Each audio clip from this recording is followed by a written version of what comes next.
Hello guys, इस video में हम देखने वाले हैं second chapter of French revolution. French revolution का सेकंड चैप्टर, उसका नाम है outbreak of the revolution. Revolution की शुरुआत जो है कैसे हुई, फ्रेंच रिवॉल्यूशन की शुरुआत कैसे हुई। Louis 16 had to increase taxes for the reason you have learn in the previous section.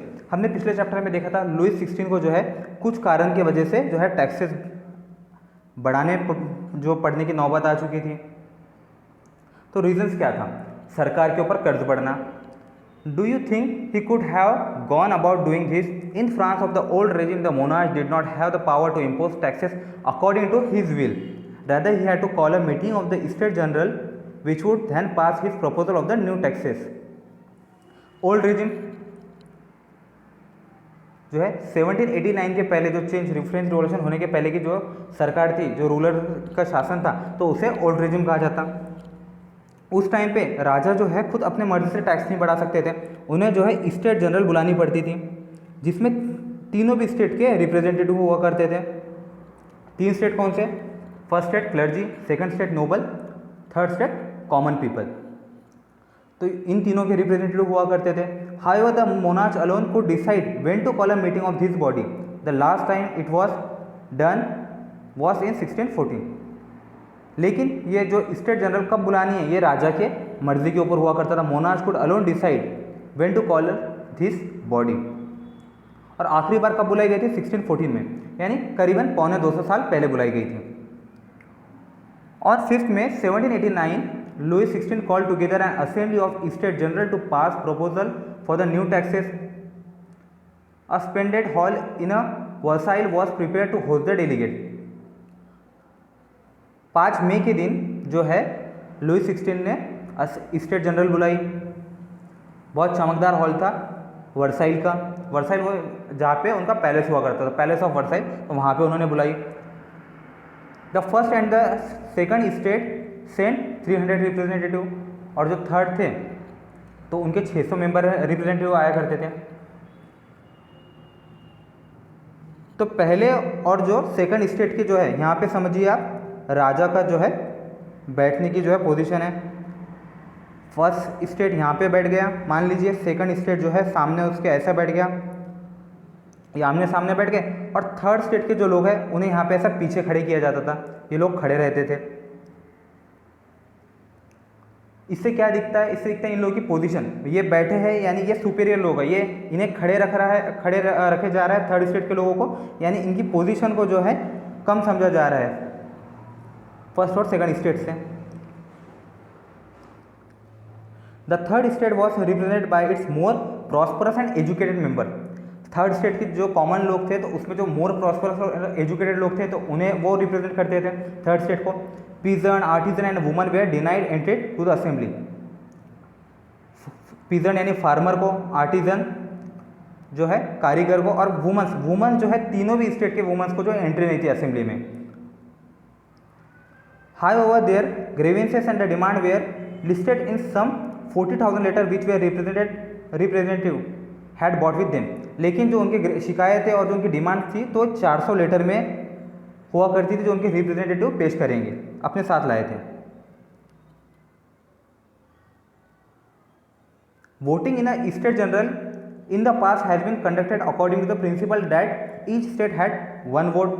This time to Louis 16 was determined to continue the same practice. तो वोटिंग किस तरीके से होती थी? मान लीजिए जैसे पहले स्टेट के लोग हैं, तो पहले स्टेट के 160 लोग जो है टैक्स बढ़ाने के लिए राजी है, और 140 लोग जो है तो पहले स्टेट के जो है इसका विरोध कर रहे हैं। तो इसे क्या माना जाएगा कि स्टेट ने पास कर दिया, यानी इसका हो गया है एक वोट। फर्स्ट स्टेट का जो है तो है एक वोट मान लिया जाएगा इसे। सेकंड स्टेट में भी ऐसे मान लीजिए कुछ।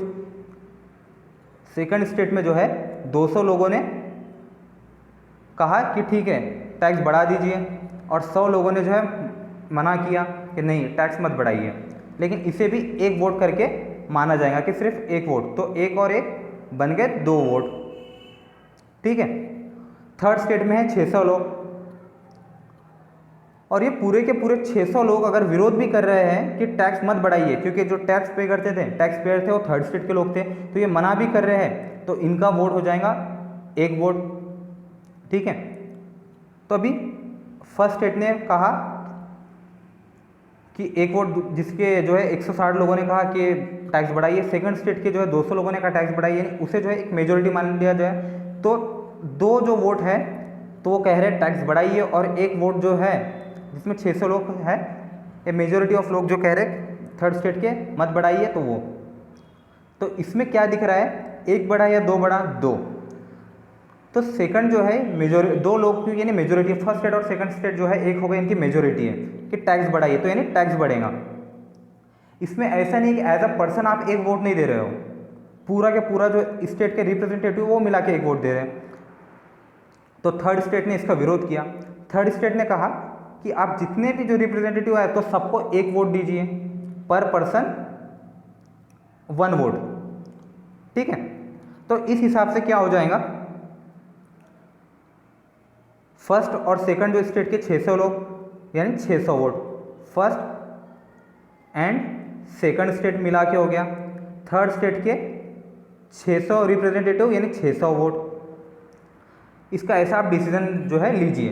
अगर मान लीजिए इसमें से 500 लोगों ने कहा कि टैक्स बढ़ाइए, 100 लोगों ने मना कर दिया, लेकिन यहाँ पे 600 और प्लस ये 100 लोगों ने, 700 लोगों ने कहा कि टैक्स मत बढ़ाइए, तो टैक्स नहीं बढ़ेगा। लेकिन राजा ने ये मानने से इनकार कर दिया। राजा ने कहा कि जैसे पहले की प्रैक्टिस है तो वैसे ही चलेंगे।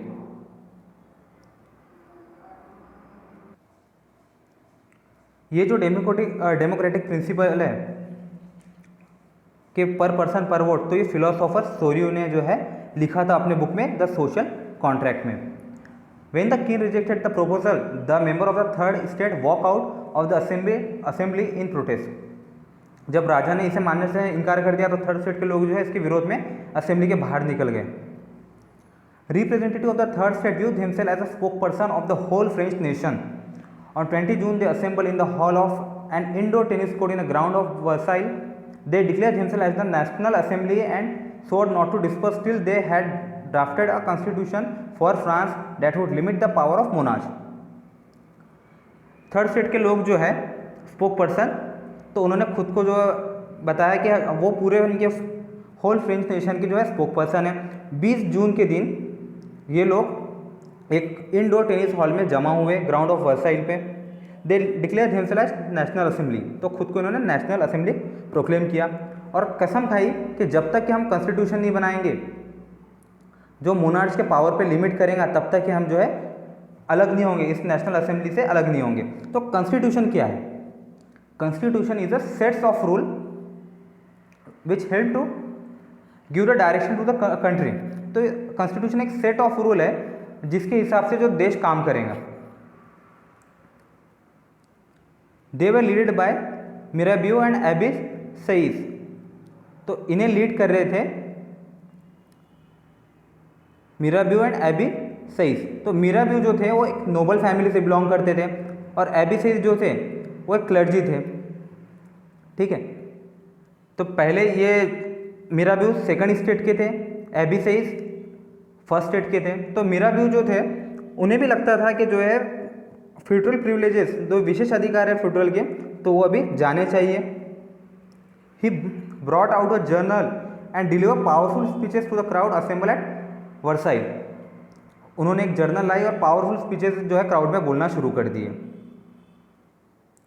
ये देख सकते हो आप जो है नज़ारा टेनिस कोर्ट का, जहाँ पे कस्में खाई जा रही है नेशनल असेंबली की। Abbe Sieyes originally a priest wrote an influential pamphlet call what is the third state. तो एबी सईस ने जो है एक पैम्पलेट बनाया, उस पर लिखा था what is the third state, उसके बारे में लिखा था। While the national assembly was busy at the Versailles drafting a constitution, the rest of the France seethed with turmoil. तो जब ये नेशनल असेंबली शपथ ले रही थी तो बाकी जो फ्रांस था तो पूरा वहाँ पे फ्रांस में खलबली मची हुई थी। ये खलबली जो है क्यों मची थी? A severe winter has mean a bad harvest, the price of bread rose often bakers exploit the situation and hoarded supplies. तो सीवियर विंटर होने की वजह से जो है फसलें बर्बाद हो गई थी, ब्रेड की जो कीमतों में बहुत इजाफा हो गया था और जो बेकर थे तो इनके सिचुएशन को देख के एक्सप्लॉइट कर रहे थे, होर्डिंग कर रहे थे, जिसे हम जमाखोरी कहते हैं। जैसे समझ लीजिए आलू की प्राइस बढ़ गई मार्केट में, तो जो ये दलाल लोग जो होते हैं, एजेंट्स लोग होते हैं, वो क्या करते हैं, या फिर जो सब्जी वाले लोग होते हैं वो क्या करते हैं, होर्डिंग करते हैं, अपने पास में छिपा के रखते हैं और मार्केट में बताते हैं कि आलू की बहुत कमी है और रेट जो है ज़्यादा पैसों में उसे बेचते हैं, ब्लैक मार्केट करते हैं। After spending hours in a long queue at the bakery, crowd of the angry women stormed into the shop. घंटों लाइन में ब्रेड के लिए खड़े रहने के बाद में औरतों की भीड़ जो है दुकान में तोड़फोड़ शुरू कर दी। At the same time the king order troop to move into Paris, और उसी टाइम पे राजा ने भी ऑर्डर दे दिया कि ऐसा कुछ चल रहा है तो आप जाइए, पूरे उसने आर्मी को जो है ट्रूप को भेज दिया पेरिस में। On 14 July the agitated crowd storm and destroy the Bastille. तो हमने ये 14 जुलाई वाला जो इंसिडेंट है कि कैसे लोगों ने बेस्टाइल, फोर्ट्रेस ऑफ बेस्टाइल जो प्रिजन करके उस टाइम पे इस्तेमाल होता था, तो उसे कैसे तोड़ा। In a countryside rumour spread from the village to village that the lord of manor had hired band of brigand who were on their way to destroy the ripe crop. तो एक अफवाह भी ऐसी फैल गई कि मैनोर जो Lord थे, मैनोर यानी क्या होता है ये देखिए, and state consist of the lord's land and his mansion. एक स्टेट होती थी जहाँ पे बहुत बड़ी ज़मीन होती थी और वहाँ पे लॉर्ड का मैंशन होता था, और जो यहाँ पे जो ज़मीन पे जो लोग काम करते थे तो उनको जो है अपने लॉर्ड को टैक्स देना पड़ता था, पैसे देने पड़ते थे। तो एक अफवाह ऐसी फैल गई कि जो लॉर्ड ने उनके ब्रिगेंड को जो है हायर किया है उनकी फसलें खराब करने के लिए। Caught in a frenzy of fear, peasants in the several districts seized horse and pitchfork and attacked Chatwicks। तो जो किसान थे तो उनमें जो भी है डर भी हो गया और एक गुस्से की भावना भी आ गई, तो उन्होंने होस यानी फावड़ा और पिच फॉर्क, फॉर्क जैसा आप कांटे वाला चम्मच है तो बड़ा वाला फॉर्क होता था जो उनके फील्ड में यूज़ करते हैं, तो उन्होंने अटैक किया नोबल और किंग के बंगलों पे, लॉर्ड के बंगलों, उनके कैसल पे, महल पे, और वहाँ पे जो है पूरे रिकॉर्ड्स है पूरे वो डिस्ट्रॉय कर दिए। A large number of noble fled from their homes, many of them migrate to the neighbouring country. तो बहुत सारे जो नोबल्स थे तो अपने घरों से भाग गए और आसपास वाले जो देश में जाके चले गए। Face with the power of this revolting subject, Louis 16 finally accorded recognition to the National Assembly and accepted the principle that his power would from now on be checked by a constitution। Revolt के सामने जो है national assembly के सामने king जो थे Louis 16 वो झुक गए और नेशनल असेंबली को रिकॉग्नाइज किया and accepted the principal that, और एक्सेप्ट भी किया कि उनकी जो पावर है वो लिमिट कर सकते हैं बाय कॉन्स्टिट्यूशन, उनके पावर पे रोक लगाने के लिए कॉन्स्टिट्यूशन, और कॉन्स्टिट्यूशन के हिसाब से ही वो जो है देश चलाएंगे। On the night of 4 August 1789 the assembly passes a decrees यानी ऑफिशियल ऑर्डर, असेंबली ने एक ऑफिशियल ऑर्डर जो है पास किया, abolishing the feudal system of obligation and taxes. Abolish कर दिया यानी खत्म कर दिया feudal system and obligation and taxes.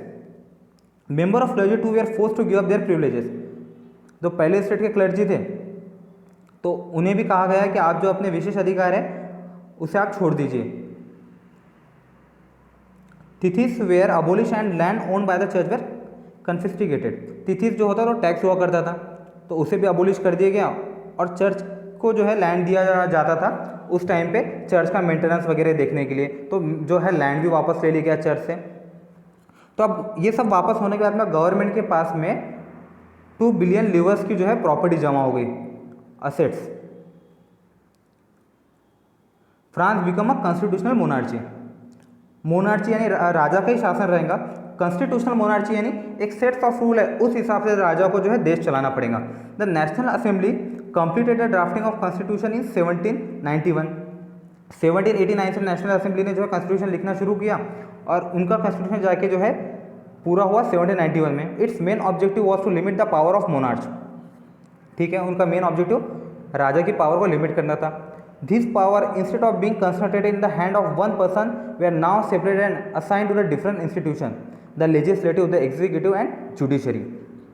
तो अभी तक ये पूरी पावर जो हुआ करती थी सिर्फ राजा के पास में होती थी। वो कानून बनाता था, वो कानून को जो है इम्प्लीमेंट करवाता था और जो है जस्टिस भी वही देता था। लेकिन जो है अभी डिफरेंट इंस्टीट्यूशन बनाए गए, कानून बनाने के लिए लेजिस्लेटिव, इम्प्लीमेंट करवाने के लिए एग्जीक्यूटिव और जस्टिस देने के लिए judiciary. This made France a constitutional monarchy. Figure 7 explain how the new political system work. आइए फिगर 7 देखते हैं।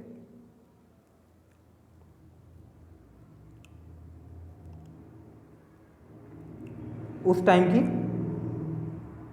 ये जो थी, ये पूरी पॉपुलेशन थी फ्रांस की, ये पॉपुलेशन थी पूरी। Active citizen, passive citizen, woman, children and youth below 25। तो जो मेंस हुआ करते थे, पुरुष हुआ करते थे 25 ईयर और अबव, तो उन्हें सिर्फ वोटिंग राइट हुआ करता था। तो 25 के नीचे जो भी एज के पुरुष थे वो कोई भी स्टेट के हो तो उन्हें वोटिंग राइट नहीं था।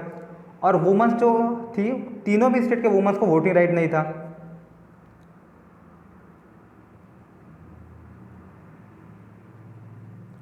The Constitution of 1791 vested a power to make law in the National Assembly। Law बनाने की अभी जो पावर है कॉन्स्टिट्यूशन ऑफ 1791 के पास में नेशनल असेंबली के पास थी, which was indirectly elected. National assembly जो है डायरेक्टली नहीं इनडायरेक्टली इलेक्ट होती थी। That is citizen voted for a group of electors who in turn choose the assembly. Not all citizen however had the right to vote. Only man about 25 year of age who paid the taxes equal to at least 3 days of labor's wage were given the status of active citizen। तो सिर्फ only man about 25 year of age who paid the taxes equal to 3 days of labourer wage were given the status of active citizen. तो active citizen कौन हुआ करते थे? 25 साल के ऊपर के पुरुष जो टैक्स पे करते थे, और मिनिमम कितना tax? At least 3 days of labour wage. तो उन्हें सिर्फ वोटिंग राइट हुआ करता था। टैक्स कौन देगा? जो पैसे वाले लोग हुआ करते थे वही टैक्स देते थे, यानी इनडायरेक्टली पैसे वाले लोगों के पास में पावर आ गई। That is, they were entitled to vote. The remaining men and all women were classes as passive citizen। इन लोगों के पास में जो है, जिसके पास वोटिंग राइट थी वो एक्टिव सिटीजन बन गए, और जिसके पास में वोटिंग राइट नहीं था वो बन गए passive citizen. To qualify as an elector and then a member of assembly a man had to belong to the highest bracket of tax payer. अगर किसी जो है पुरुष को इलेक्टर भी बनना है या सिटीजन भी बनना है या नेशनल असेंबली भी जाना है तो उसे टैक्स पेयर होना ज़रूरी है। तो ये थी सोसाइटी पूरी। इसमें थे एक्टिव सिटीजन जो टैक्स देते थे, और पुरुष भी थे और 25 ईयर ऑफ एज के ऊपर के थे, और यहाँ पे पैसिव सिटीजन 25 ईयर के जो नीचे वाले जो पुरुष, पूरे वुमन, चिल्ड्रंस, और जो पैसा टैक्स नहीं देते थे वो लोग। फिर ये टैक्स पेयर जो है मिलके इलेक्टर्स को इलेक्ट करते थे, जो 50,000 मेंस हुआ करते थे। और ये जो इलेक्टर्स थे तो फिर बाद में नेशनल असेंबली को इलेक्ट किया करते थे इनडायरेक्टली। तो एक्टिव सिटीजन ने डायरेक्टली किसे इलेक्ट किया? एक्टिव सिटीजन ने जो है, ये एक्टिव सिटीजन ने डायरेक्टली इलेक्ट किया इलेक्टर्स को। अब ये इलेक्टर की जो है रिस्पॉन्सिबिलिटी है कि नेशनल असेंबली को है इलेक्ट करना। नेशनल असेंबली को यानी एक्टिव सिटीजन ने डायरेक्टली वोट नहीं किया तो इनडायरेक्टली वोट किया। तो नेशनल असेंबली में 745 मेंबर्स हुआ करते थे, और ये कंट्रोल किया करते थे राजा को। राजा के पास लेकिन वीटो का अधिकार था। वीटो यानी क्या होता है? वीटो यानी अगर कोई फैसला नेशनल असेंबली का राजा को पसंद नहीं आया तो राजा उसे रोक सकता था, तो veto power.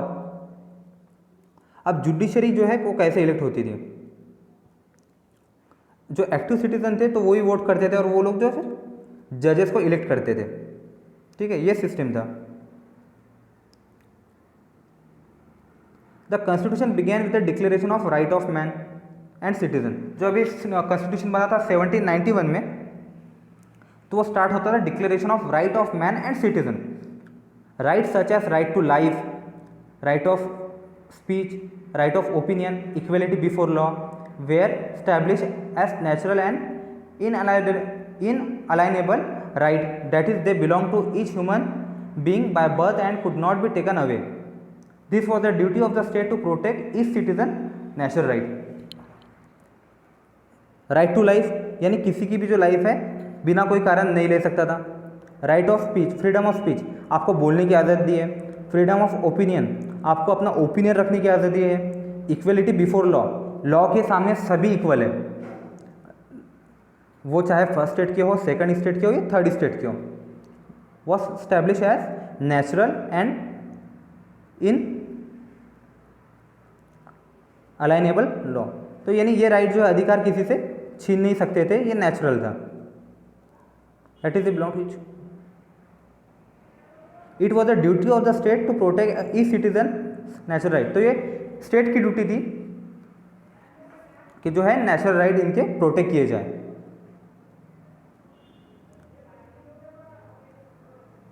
Declaration of right of man and citizen, तो डिक्लेरेशन में क्या लिखा था, men's are born and remain free and equal in right. तो सिर्फ मेंस के बारे में बात हो रही है, देखिए वुमेन्स के बारे में नहीं है। तो पूरे पुरुष जो है तो फ्री है और इक्वल है। The aim of every political association is preservation of natural and inalienable right of man. This are liberty, property, security and resistance to oppression. तो कोई किसी को ऑपरेस नहीं कर सकता था, और ये पॉलिटिकल पार्टी का काम है कि कोई अगर ऑपरेस करता है तो उसको रेजिस्ट करना। आज़ादी थी, लिबर्टी थी, प्रॉपर्टी का राइट था, सिक्योरिटी थी।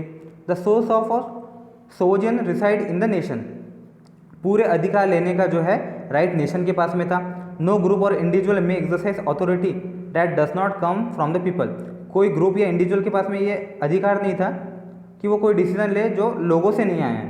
Liberty consist of power to do whatever is not injurious to other. Liberty का मतलब क्या है, आपको जो करना है वो कीजिए, लेकिन वो किसी को इंजूरियस नहीं होना चाहिए, किसी की जो है लिबर्टी या फ्रीडम को जो है हानि नहीं पहुंचाना चाहिए। The law was the right to forbid only action that are injurious to society. Law is the expression of the general will. All citizen have the right to participate in the formation personally और through their representative. तो law के अनुसार सभी citizen को है right था participate करने का पॉलिटिक्स में, पर्सनली और उनके रिप्रेजेंटेटिव के थ्रू। All citizen are equal before it, पूरे सिटीजन लॉ के सामने बराबर है। No man may be accuse, arrest or detain except in a case determined by law. कोई आदमी को के ऊपर दोष नहीं लगा सकते, आप अक्यूज नहीं कर सकते, किसी को अरेस्ट नहीं कर सकते या उसको जेल में नहीं रख सकते एक्सेप्ट डिटरमाइंड बाय लॉ। अगर लॉ से डिसाइड करता है तो ही कर सकते। Every citizen may speak, write and print freely, हर आदमी जो है बोल सकता था, लिख सकता था और प्रिंट कर सकता था freely. He must take responsibility for the abuse of such liberty in case determined by law, और उसने जो है रिस्पॉन्सिबिलिटी लेना चाहिए अगर किसी की लिबर्टी को अब्यूज़ हो रहा है, उसके अगर जो है बोलने से, लिखने से या प्रिंट से। For the maintenance of public force and for the expenses of the administration of common taxes in dispensable, it must be assess equally on all the citizen in proportion of their mean. तो law maintain करने के लिए, administration चलाने के लिए सबको है tax देना है, और वो टैक्स जो है उनके मीन्स के हिसाब से, उनके जो है कमाई के हिसाब से डिसाइड होगा। Since property is a sacred and inviolable right, no one may be deprive of it. जैसे प्रॉपर्टी जो है तो सैक्रेड है, यानी पवित्र है, तो no man can be deprive of it, तो किसी आदमी को जो है प्रॉपर्टी से डिप्रीव नहीं किया जाता unless a legal established public necessity required. In this case a just compensation must be given in advance. अगर लिया भी जाता है तो एक जस्ट कंपनसेशन जो है इन्हें देना चाहिए।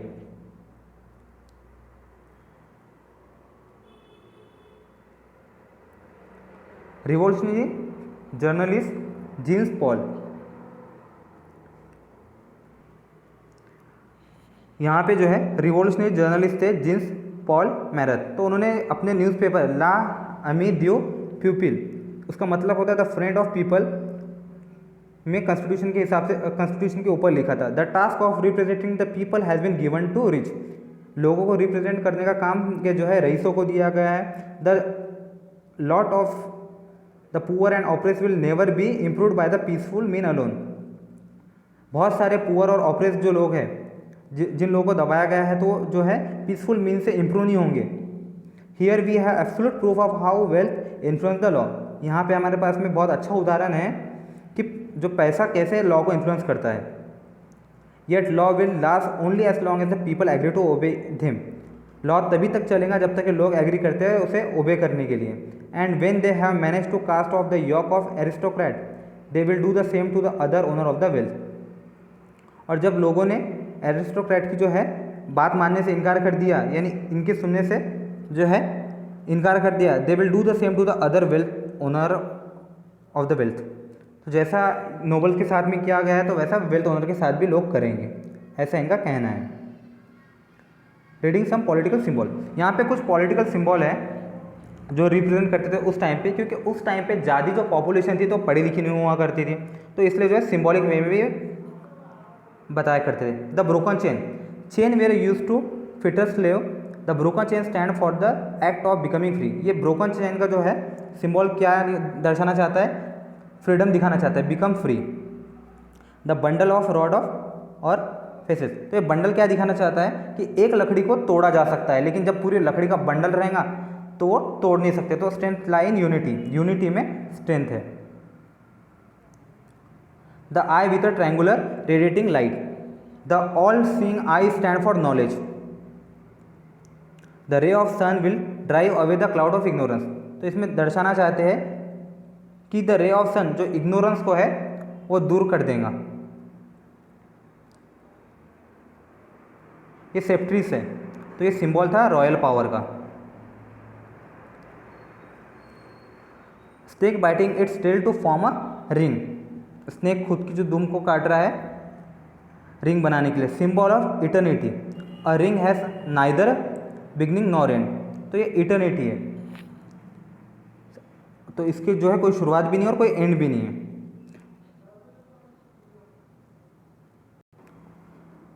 यह जो है रेड फाइग्रियन कैप है, तो ये क्या दर्शाती थी, कैप वोन by the slave upon becoming free, जब स्लेव फ्री हो जाते थे तो ये कैप पहना करते थे। Blue white red, the national colour of France, इस लेडी को दिखा रहा है रेड ब्लू और वाइट कलर में, तो नेशनल कलर ऑफ फ्रांस है ये। The winged woman, personification of law, तो ये लॉ को जो है पर्सोनिफाई कर रही है। जैसे हमारे कोर्ट में एक जो है न्याय की देवी रहती है जिसके आँख पे पट्टी रहती है, तो लॉ को दर्शाती है। तो यहाँ पे ये लेडी जो है जिसके पंख है तो ये लॉ को दर्शा रही है। The law tablet, the law is same for all and equal and all are equal before law, तो ये जो पत्थर है जो ऐसा टैबलेट है तो ये दर्शा रहा है कि लॉ के सामने सब इक्वल है और लॉ सबके लिए सेम है। तो गाइस यहाँ पे हम जो है सेकंड चैप्टर कंप्लीट करते हैं फ्रेंच रिवॉल्यूशन का। आपको यहाँ पे कोई भी डाउट या क्यूरीज रही तो प्लीज़ कमेंट कीजिए, बताइए। Okay, thank you.